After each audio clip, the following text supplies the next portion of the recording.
Okay, I'm back. Yeah, sorry about the production quality. It's bad. It's horror bad. I have to constantly delete videos that I upload off my phone.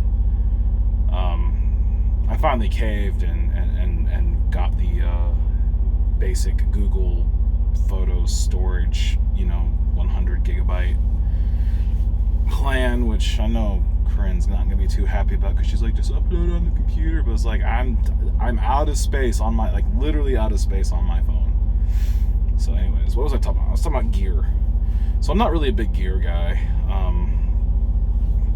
but I was talking with Corinne the other day, and I was just like, we need a uniform our gear, because I carry a Springfield XDM and she has a Taurus G2C, and I was like, they're both 9mm, that's great, but they use different mags. So I was thinking, well, why don't we either look at some guns? Because I like my XDM, but it's kind of a clunky gun, heavy, and so I think what's in short order is Corinne and I have to go to the range, and we have to find out a gun that we both like. If she likes, she hasn't actually shot that much. She's really used to Berettas, which is a full-size pistol, because that's what she was trained on in the Navy. So she could like the XDM. Just I don't think she's ever shot mine. Truth in advertising, we don't go to the range that often. In fact, it's been over a year since I've been to a range, which is terrible because I know I carry a gun, but I don't use. Yeah, I know. Shame. Admonish me. Admonish. Which is something that we have to do better. It's just we don't have the money to constantly go to the range, and if you haven't realized, that stuff is expensive. Which but I was thinking about systems, right? So I've also got a Palmetto State Armory AR-15, and I was thinking, well, get another basic AR-15, and then, we need to reach out and touch you gun, which is basically an AR-10, and I have no idea where to start on that, to be honest.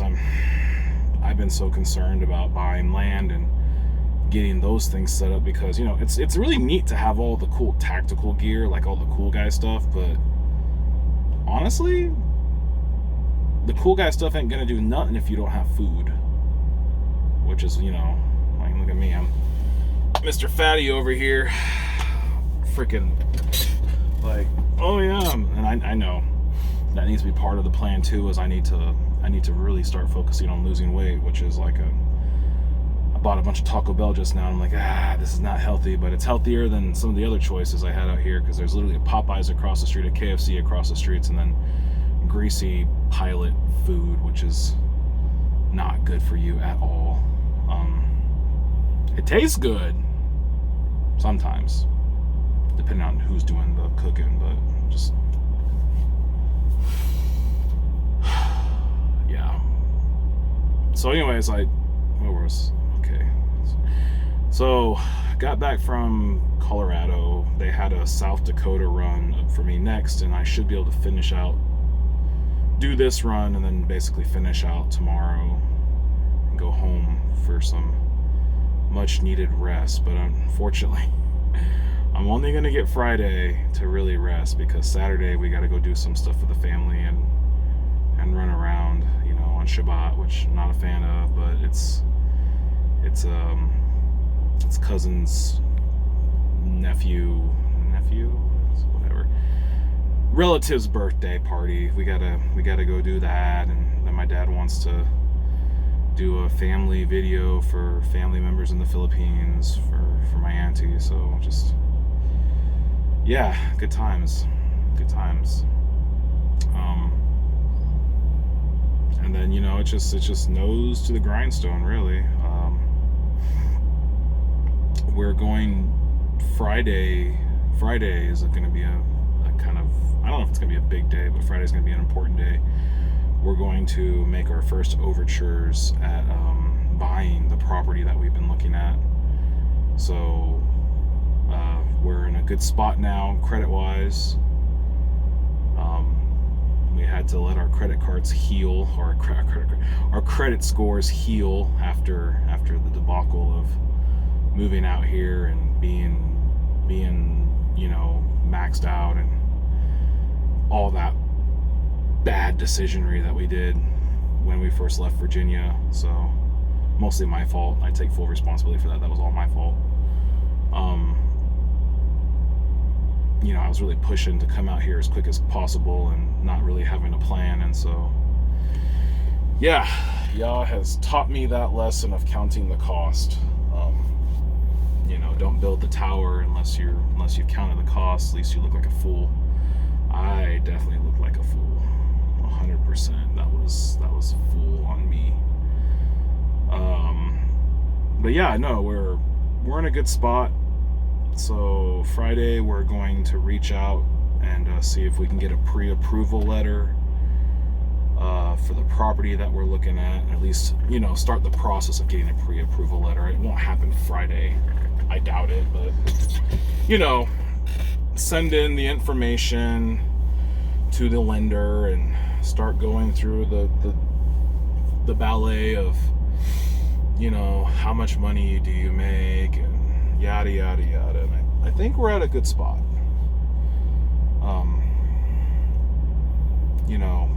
Yah has told us in our prayers and, just kind of in our personal revelation, not to worry so, because I was really making myself sick. This is something that is just kind of, you can get way, way, way overburdened with worry. And I'm looking at what's going on in the world right now. We're literally knocking on the door of World War III. Like, not to be hyperbolic, but that's the indicators, man. The indicators are looking that way. We are literally staring down the barrel of World War III.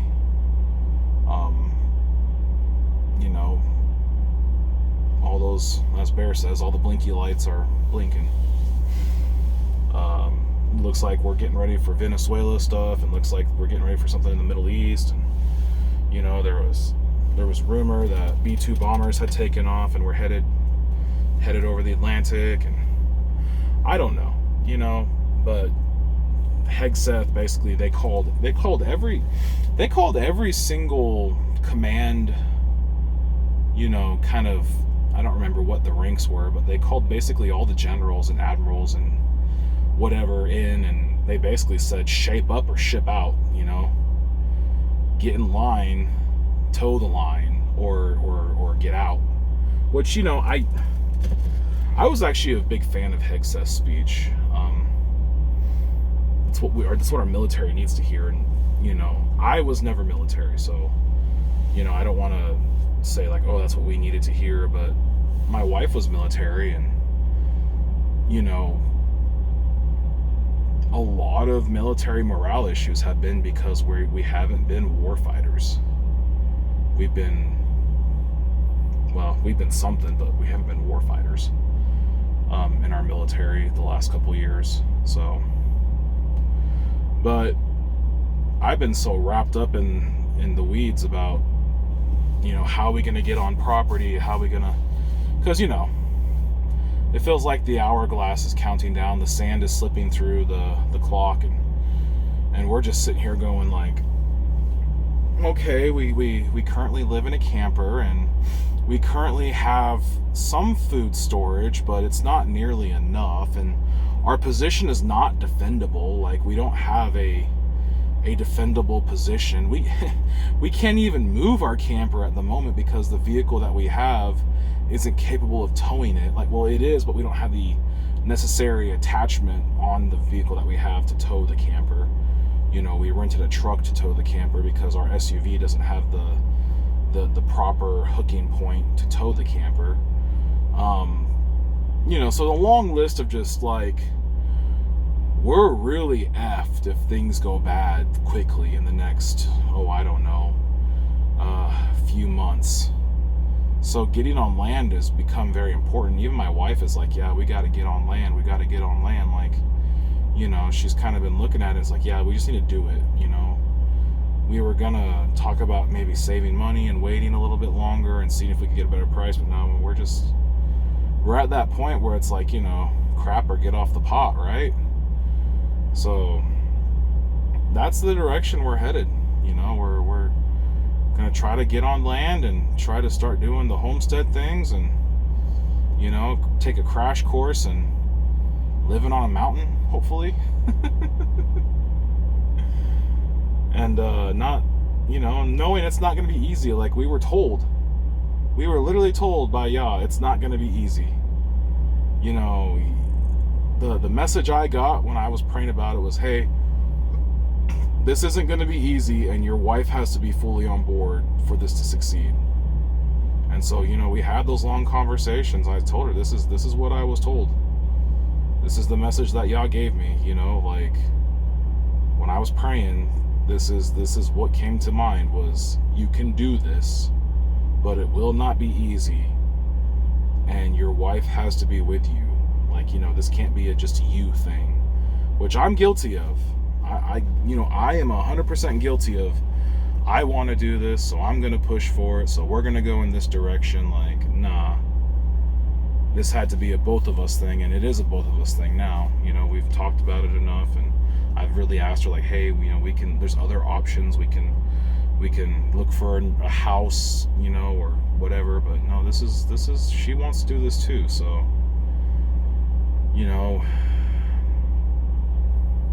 we're going that direction.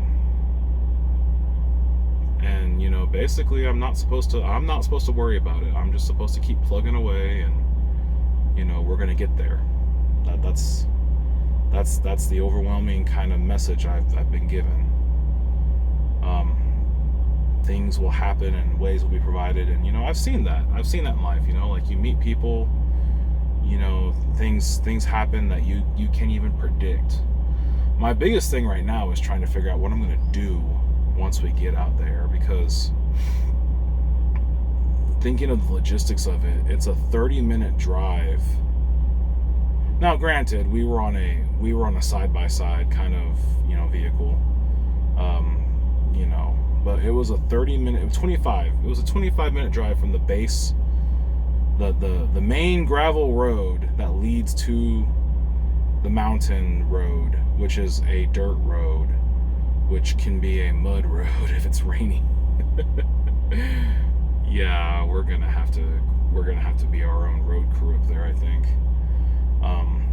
But it's a 25 to 30 minute drive just to go up the mountain and back down it, like, in one direction to the property. So if that's the case, then I'm thinking just commute wise, like just to get up the mountains. Now that's what I wanted. Like, I wanted to be secluded. Like, it's good to be secluded, but at the same time that presents its own issues. Whatever job I do is going to have to be something that's worth my time driving down the mountain and then driving into town, which is another. If I'm going to Poto, that's 30 minutes. If I'm going to Fort Smith, that's like an hour and a half. Like, so it's a 2-hour down the mountain and then an hour and a half to Fort Smith. Like, am I giving away area familiarity? I don't know. No one scooped this property. Well, I only got 3 subscribers, so I'm not worried about that. You can probably sleuth out the property that we're looking at if you knew, but I'm not too worried about it. With my 3 subscribers, one of which is my wife, so she might get it before me. She might get it. But I've been thinking, like, what can I do? I was thinking, like, well, what do I want to do? I don't necessarily want to drive a truck for a number of reasons. If things get bad, I don't know if I want to be driving a truck away from my family. But that's all I've ever really done is drive. So I was thinking, well, maybe I can find a local driving job. Maybe I can find a delivery job that I can do out there. Maybe work for the post office or for FedEx or Amazon or something, which, could be a thing. And then I was thinking, well, what can I do that's going to keep me up on the property so I don't have to commute every day and, like, waste at least an hour of my day driving in one direction, 2 hours there and back or whatever. So I was like, well, maybe I can get good at doing something at home, like, welding or carpentry or something that would make the money, because we don't need a ton. I mean, like, I'm not kidding myself. Like, I will have to do something like this for at least a year or two after we buy the property just to afford the starting stuff. But I mean, like, once we're out there and moved in, our bills will go down pretty drastically, especially if we have the basic stuff set up, like our own solar and our own water. We're not paying a water bill or a solar bill. We're not paying an extra rental spot for a camper, like. So I was thinking, like, what can I do? And, just having those thoughts of, like, I need to figure out something I can do that keeps me up on the property. If it's like welding or something, I could weld stuff and, or make something, or I don't know. There's a lot I need to start looking into, a lot of ideas I need to start looking into. I always figured that when we finally got our sheep herds up, that we could sell excess sheep and maybe just make enough money and not have a huge grocery bill. And I don't know, but Yah will provide. I truly believe that if we work diligently and if we stay in His grace, that He will provide for us. So I guess what I'm trying to say, just kind of wrapping this up, is I've spent a lot of the last couple of days thinking about, like, what to do next. And today, I spent a good amount of time just ruminating on the previous year and, what I need to apologize to Yah for, or what I need to repent of. And there's a list. Not perfect. And there's probably things I don't even know I've done wrong that are probably wrong. So anyways, I'm gonna eat my dinner, which smells really good. I'm not gonna lie. And probably then I'm gonna crash because it's late. No, it's not. Well, is it? What time is it? Jeez Louise, it's already freaking 10. Man. Good times. All right. Thanks for listening. Catch y'all later. Shalom.